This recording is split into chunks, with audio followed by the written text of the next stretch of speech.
Saudações rubro-negras flageniais.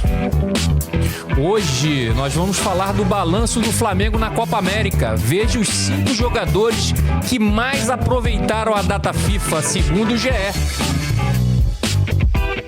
Mas antes de tudo, deixe seu like, se inscreva no canal e seja um flagenial. Acione o sininho da notificação e fique sabendo de tudo do mais querido do Brasil. Então vamos às notícias. O Flamengo conclui a longa travessia na Copa América com saldo positivo na visão do clube. É lógico. Foram 9 jogos sem seus estrangeiros convocados e 62,9% de aproveitamento, após 5 vitórias, 2 empates e 2 derrotas, com 15 gols marcados e 11 sofridos. O time liderou o Campeonato Brasileiro por 6 rodadas no período e, mesmo com a queda de rendimento, na reta final, manteve-se no G4. Internamente, o resultado foi celebrado pela comissão técnica. Se estivéssemos no início e falássemos: vamos fazer 9 jogos sem o potencial técnico total, vamos vencer 5, empatar 2 e perder 2 com essa pontuação, valorizou Tite em entrevista coletiva após a derrota para o Fortaleza. Gente, esse percentual foi realmente incrível. Incrível devido às contusões e aos desfalques pela Copa América, tá? Esse percentual foi maravilhoso e a gente deve muito ao Tite em relação a isso. E ao Tite, a sua comissão técnica e aos jogadores, que colocou muito mais intensidade nesses jogos para se superar tecnicamente e fazer mais. Quais jogadores aproveitaram melhor a data FIFA antes dos retornos de Arrascaeta, De La Cruz, Vina, Varela e Pulgar? O chileno voltou no 7º jogo da travessia rubro-negra. Quais serão esses jogadores, né? Para mim, o melhor de todos foi o Gerson. A gente vai falar um pouquinho dele aqui agora. O Coringa rubro-negro virou a grande referência técnica do time no período e reencontrou o seu melhor futebol, mesmo precisando atuar em diferentes posições no meio de campo, o que justifica o seu apelido. Gerson já era o capitão, mas comandou o time em campo e teve grandes atuações, com direito a 1 gol, 2 assistências e 86% de precisão nos passes. Gente, 86% de precisão nos passes. Isso significa que, como a gente vem falando aqui, o Gerson, tecnicamente, ele é um absurdo. Só faltava a intensidade que ele colocou nessas partidas. É lógico que, como ele teve que atuar na maioria desses jogos 90 minutos, nesses 2 últimos jogos, ele sentiu realmente fisicamente e não rendeu aquilo que é esperado dele, mas isso é normal. Fisicamente, os ditos titulares que jogaram acabaram perdendo um pouco de intensidade nesse final e foi por isso que a gente acabou perdendo alguns pontos preciosos, senão a gente poderia estar na liderança, continuar, né, na liderança do Campeonato Brasileiro, tá? A dona CBF, falo aqui e vou falar sempre, acabou prejudicando e muito o seu próprio campeonato e com isso prejudicando grosseiramente o Flamengo, tá? Falar um pouquinho de scout dele aqui, ó. 1 gol, assistências 2, finalizações 12, passes certos 368, passes errados 51, faltas cometidas 13 e faltas sofridas 11, desarmes 13. Isso é significativo. Lembra quando a gente estava falando nos outros vídeos do Lohan, que ele tinha em média 1 desarme por jogo, jogando no meio de campo? Agora a gente vai falar um pouco do Léo Ortiz, tá? Excelente zagueiro, um ótimo zagueiro, muito bom volante, né? E a gente vai falar sobre ele, depois a gente vai dar uns pitáculos aqui relacionados, né? Uma análise, uma curta análise aqui do Léo Ortiz. O zagueiro chegou com o status de titular ao Flamengo, mas com a forte concorrência no setor, a oportunidade de sequência surgiu em outra função, que fez no início da carreira: volante. Na ausência de Pulgar, ele fez ótimas partidas improvisado na proteção à grande área. Deu uma assistência e teve média de 2 desarmes por jogo, com 84% de precisão nos passes. Vou falar de novo, 84% de precisão nos passes. Altíssima essa média, tá? Com a volta do chileno, ele foi reserva nos últimos 2 jogos, em que, coincidentemente, o time tropeçou. Certamente, o zagueiro volante, né? O zagueiro volante colocou uma pulga atrás da orelha do Tite. Vamos aos números aqui. Assistências 1, finalizações 3, passes certos 189, passes errados 30, faltas cometidas 7, faltas sofridas 2, desarme 18. No caso do Léo Ortiz, gente, ele tá pedindo passagem.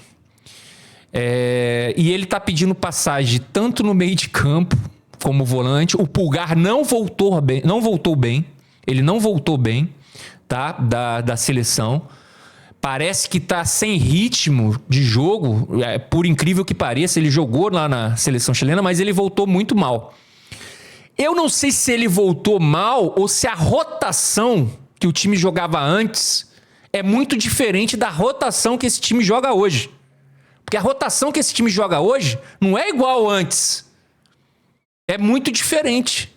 Então talvez ele tenha que entrar nessa rotação, nessa intensidade que o Flamengo joga hoje, para ele começar a se encaixar no time novamente, tá? Mas o Léo Ortiz, ele está assim, sem dúvidas nenhuma, tá? Sem dúvidas nenhuma, ele está pedindo passagem, tá? Ele está pedindo passagem para jogar ou na zaga ou como primeiro volante ali na cabeça de área, sim. Tá? Sim. Por exemplo, nessas 2 partidas não jogou. Eu gosto muito do trabalho do Tite, eu acho que deu para perceber aqui, vocês que me acompanham no canal. Eu acho ele muito sério, porém ele tem uma dificuldade grande de pular casinhas, né?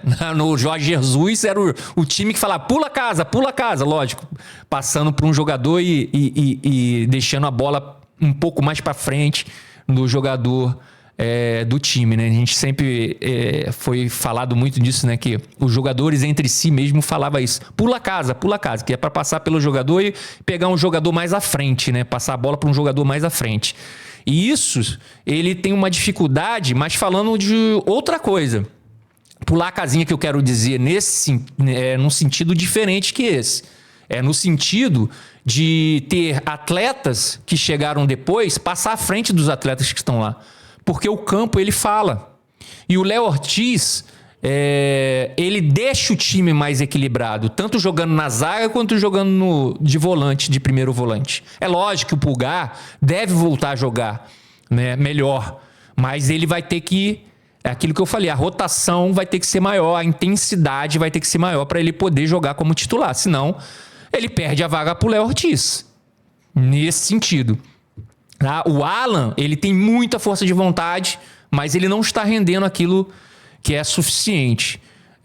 No último jogo, a torcida até vaiou ele durante os jogos, que eu abomino. Eu não acho que ajuda em nada. Eu estou com o Tite nesse sentido. Os jogadores, eles têm que ser incentivados enquanto estiverem em campo. Acabou o jogo, aí é uma outra coisa. Tá? Aí é uma outra situação, mas mesmo assim não ajuda, tá? Mesmo acabando o jogo e vaiando, não ajuda, tá? Ele não é titular, eu já falei isso nos vídeos anteriores, tá? Do canal.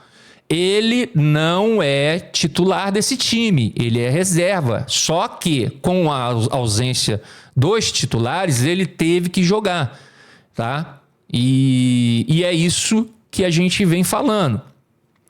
talvez o Tite, como ele é da posição, mesmo o Léo Ortiz jogando melhor em campo, o Tite quis prevalecer essa hierarquia de deixar o Alan jogar, coisa que a gente não sabe também se o Léo Ortiz pediu para não jogar mais de volante, pelo menos por enquanto. A gente não tem essa noção, mas pelo que eu sei, pelo que a gente sabe, isso não aconteceu, mesmo porque o Tite nem ele falou, né? Então a gente fica meio que sem saber. Porém, o Tite tem uma dificuldade de pular casinha. E o campo ele fala, e se ele fala, o Tite tem que colocar quem estiver melhor, mesmo que não for da posição, mesmo que não estiver na hierarquia à frente. Se tiver melhor, tem que jogar, tá? Vamos lá. Outro aqui que se deu muito bem foi o Wesley. Como eu já vinha dito anteriormente, eu aposto muito nesse jogador, eu gosto desse jogador. Tecnicamente ele é muito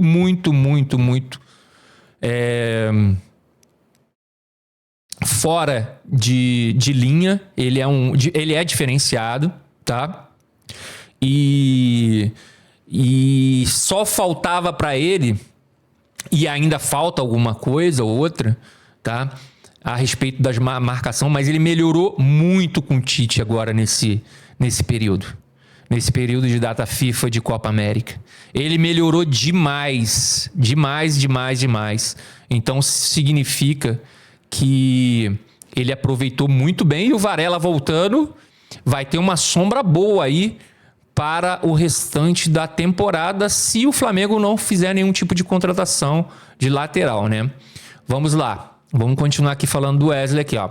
O lateral direito talvez tenha sido quem melhor aproveitou a lacuna do titular da posição.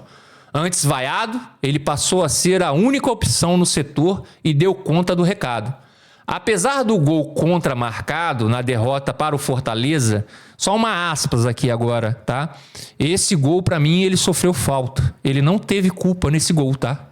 Ele não teve culpa nenhuma. Ele foi empurrado, e foi empurrado veementemente, tá? Ele foi empurrado.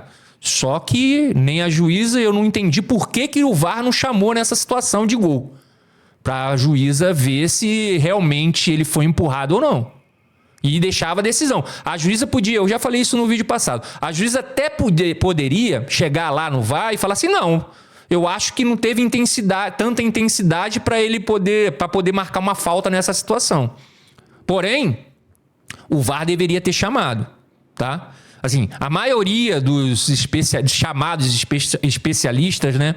Os comentaristas e os apresentadores estão bebendo da mesma fonte que eu. Estão dizendo que o Wesley sofreu falta naquela situação, tá? Mas já foi, seguimos, tá? O Wesley teve muito mais pontos positivos do que negativos no período. Participou de um dos gols na goleada sobre o Atlético Mineiro e teve média de quase 3 desarmes por partida. Ofensivamente, só precisa caprichar mais nos cruzamentos, mas vem tendo boas chances de se manter titular, mesmo com a volta de Varela. Tá? Essa relação do cruzamento, realmente ele tem que dar um jeito, porque ele consegue fazer a jogada, ele consegue ir para a linha de fundo e ele não consegue cruzar numa bola sequer. Então é um crescimento. Então, assim, ele tem 20 anos, se eu não me engano, é uma boa promessa e ele está crescendo. Defensivamente ele já cresceu bastante, agora falta o cruzamento, né? Treinar um pouco mais, ficar um pouquinho depois dos treinos, caprichando lá, fazendo treino, como o Zico, né? Como o Zico fazia treinando faltas, né? Ficava até a noite para poder ter uma eficiência inigualável, né? Inigualável. Porque ele era um dos melhores batedores, se não o melhor batedor da época dele. Tá? Então vamos aqui os números, né? Finalizações 5, passes certos 374, passes errados 73, faltas cometidas 11, faltas sofridas 18, desarmes 26, tá? Então já falei um pouquinho sobre o que eu penso dele, né? Seguimos. Davi Luiz, monstro, jogou demais, mas também sentiu, gente. Sentiu porque nesses jogos jogou os 90 minutos direto e ele já tem 37 anos, né? Ganhou a condição de titular justamente durante a Copa América. Antes ele jogou 2 partidas na vaga do lesionado Léo Pereira, mas manteve a posição com o retorno do companheiro no período. E foi muito bem, inclusive sendo decisivo com o gol na vitória sobre o Bahia. Tá? Davi Luiz teve média de uma finalização por jogo e quase 90% de passes precisos. Olha o que é isso, gente. Olha a qualidade dos nossos jogadores. A gente só precisa ter um pouquinho mais de paciência. Gols, 1. Finalizações, 9. Passes certos, 335. Passes errados, 36. Faltas cometidas, 7. Faltas sofridas, 1. E desarmes, 3. Tá? Além desse retorno técnico do Davi Luiz, a equipe precisa muito desse tipo de jogador fora de campo. Ele é determinante em determinadas... É até redundante falar assim, né? Determinante em determinadas situações fora de campo, porque ele ajuda os outros companheiros tecnicamente, né? E dando feedbacks positivos. É um grande capitão fora de campo. E dentro de campo também, eu estou vendo ele já puxar a orelha de alguns jogadores que às vezes deixa cair um pouquinho a intensidade. Isso é muito importante para a equipe. Luiz Araújo, vamos falar um pouco agora de Luiz Araújo. O atacante começou a janela da Copa América na reserva, mas no primeiro jogo saiu do banco e foi decisivo, marcando os 2 gols da vitória sobre o Grêmio. Dali em diante, Luiz Araújo engatou uma sequência como titular e virou o garçom do time no período, com 4 assistências e sendo o homem das bolas paradas. Teve ainda a média de 2 finalizações por partida e 14 desarmes ao todo, mostrando sua importância tática nas recomposições defensivas. Apesar de ter ido mal junto com o time contra o Cuiabá e Fortaleza, ganhou pontos com o Tite. Vou falar aqui dos números, depois eu volto e vou falar um pouco mais vou dar meu pitaco aqui relacionado ao Luiz Araújo, tá? Assistências 4, finalizações 19, passes certos 240, passes errados 85, faltas cometidas 6, faltas sofridas 14, desarmes 14. Gente, no jogo contra o Fortaleza, a torcida vaiou também o Luiz Araújo.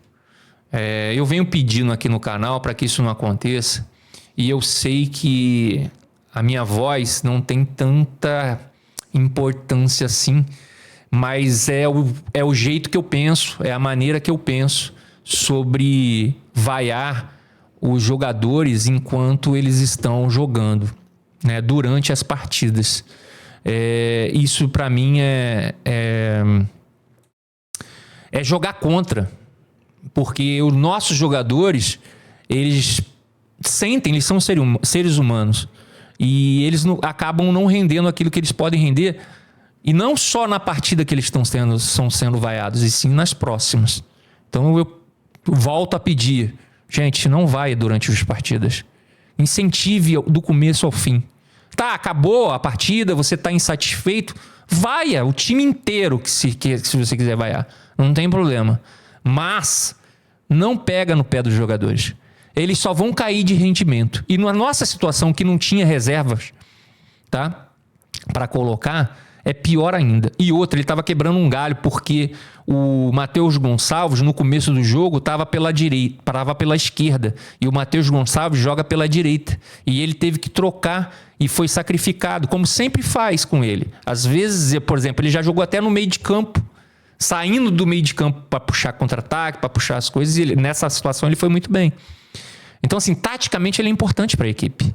Tá? E ele aproveitou, sim, muito bem as partidas que ele fez. Eu achei que ele foi muito bem. Mas como toda a equipe caiu de produção, de intensidade por causa das partidas, uma atrás da outra, partidas que nem com 72 horas de intervalo teve 66 às vezes. Então, assim, uma partida atrás da outra, uma partida atrás da outra, todo o time caiu de produção em termos de intensidade.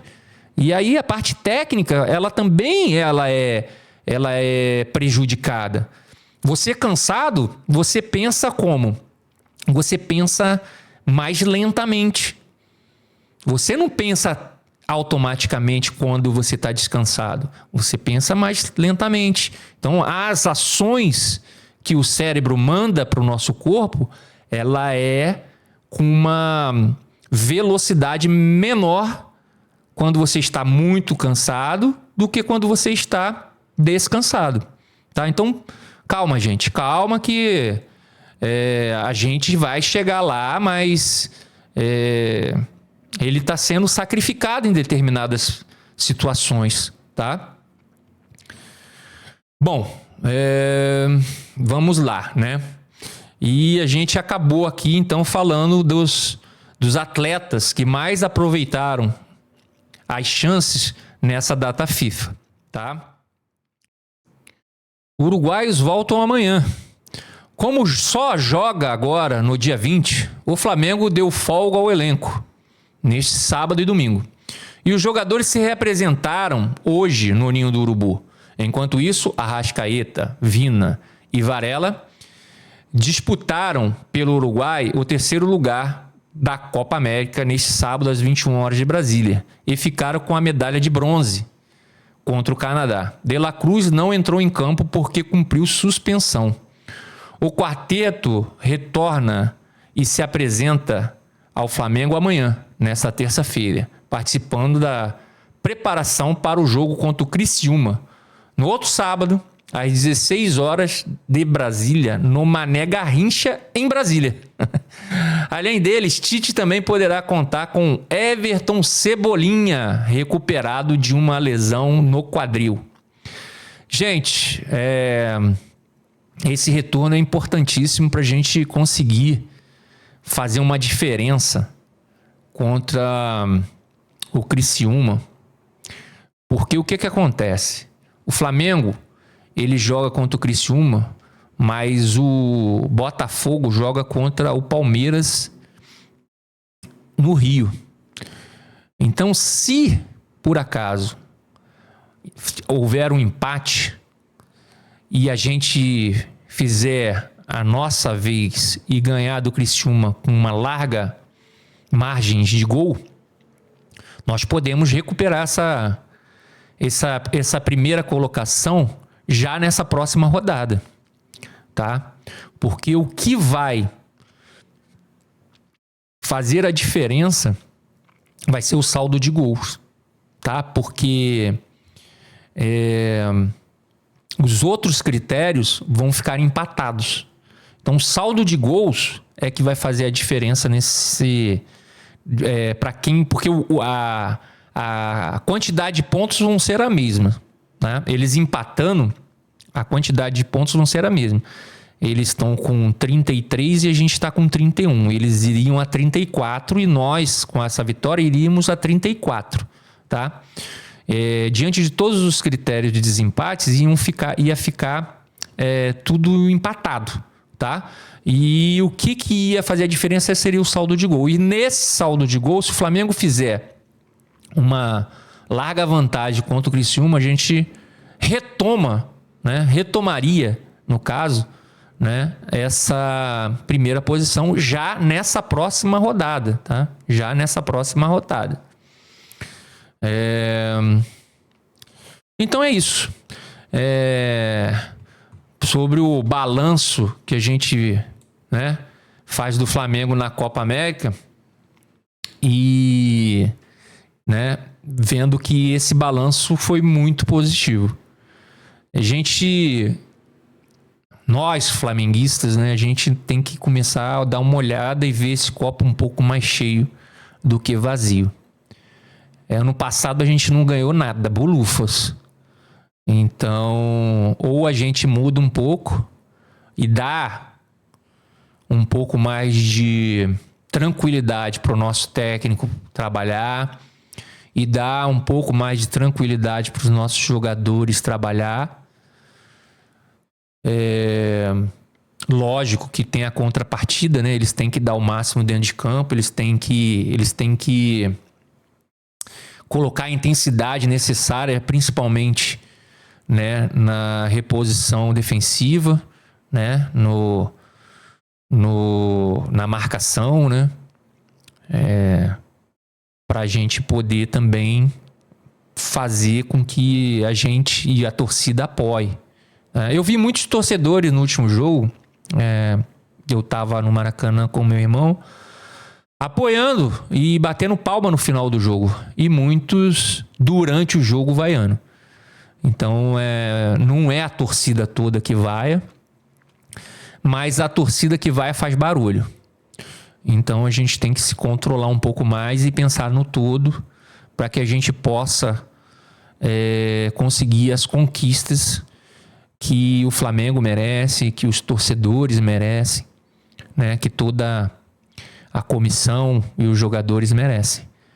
Então é isso, tá?